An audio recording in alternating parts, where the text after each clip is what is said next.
महाराष्ट्र में भक्त हुए श्री त्रिलोचन जी, परम संत सेवी, श्री पंडरीनाथ भगवान के चरणों में ही रहते थे।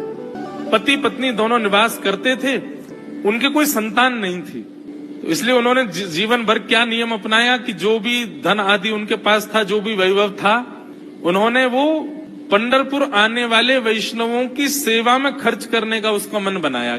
तो श्री त्रिलोचन जी पंढरपुर आने वाले दर्शनार्थियों को घर बुला करके प्रेम से भोजन पवाते थे, और जितने भी दर्शनार्थी दर्शन करके पंढरपुर से जाते थे वो अन्य संतों को कह देते, बोले कहाँ जा रहे हो? बोले पंढरपुर जा रहे हैं। बोले भैया पंढरपुर जा रहे हो तो त्रिलोचन जी के यहाँ जाना, उनके यहाँ भोजन प्रसादी बहुत बढ़िया संतों के अनुकूल बनाते हैं। बड़ी ख्याति हो गई महाराज जी, अब तो जितनी भीड़ पंढरपुर विठल मंदिर में उतनी भीड़ त्रिलोचन जी के घर के बाहर संतों की, दर्शनार्थियों की, सब प्रसाद पाने के लिए जाते।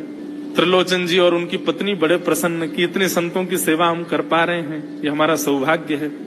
धीरे धीरे दोनों वृद्ध अवस्था को प्राप्त हो गए। दोनों वृद्ध हो गए तो अब इतनी सामग्री बना नहीं पाते, कोई सेवक नहीं था, स्वयं बनाते थे पति पत्नी मिलकर के। अब तो ऐसा हो जाता, कभी कभी दाल लग जाती, जल जाती, रोटियां सेकते तो रोटियां जल जाती।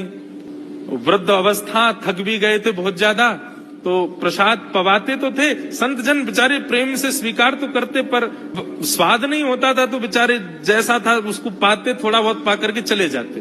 धीरे धीरे संतों का आगमन अब कम होने लगा। त्रिलोचन जी इस बात से बड़े परेशान हो गए, बोले भैया संत हमारे घर से आना बंद हो गए, हम क्या करें?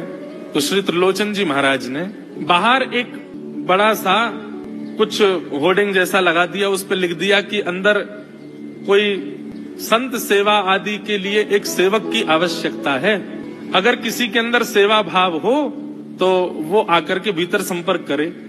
सेवा, ब्रजवासी सेवा, गौ सेवा, इन सब सेवाओं के प्रकल्प में यदि आप सेवक की कामना करोगे तो कहीं ना कहीं किसी ना किसी रूप में ठाकुर जी आएंगे सेवा के लिए।